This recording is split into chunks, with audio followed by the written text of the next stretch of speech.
સ્થાનિક સ્વરાજ્યની ચૂંટણી પહેલા જ 215 બેઠક પર ભાજપ બિનહરીફ, ભચાઉ, જાફરાબાદ, બાંટવા અને હાલોલ નગરપાલિકામાં ભાજપનું શાસન.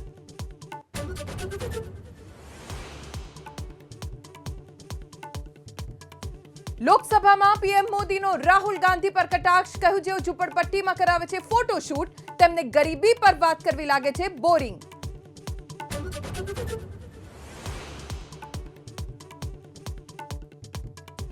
આવતીકાલે દિલ્હી વિધાનસભા ચૂંટણી માટે મતદાનના ઠીક એક દિવસ પહેલા કેજરીવાલની ચૂંટણી પંચને ફરિયાદ.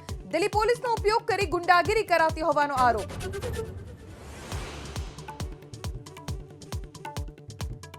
મહાકુંભમાં સીએમ યોગીએ ભૂટાનના રાજા સાથે લગાવી ડૂબકી. પીએમ મોદીની મુલાકાતની તૈયારીઓની કરી સમીક્ષા. કાલે સંગમ તટ પર પીએમ મોદી લગાવશે આસ્થાની ડૂબકી. હાઈકોર્ટે વકફ બોર્ડની અરજી ફગાવતા જ યાત્રાધામ બેટ દ્વારકામાં ફરી ચાલ્યું દાદાનું બુલડોઝર. પોલીસ બંદોબસ્ત વચ્ચે દૂર કરાયા ધાર્મિક દબાણ.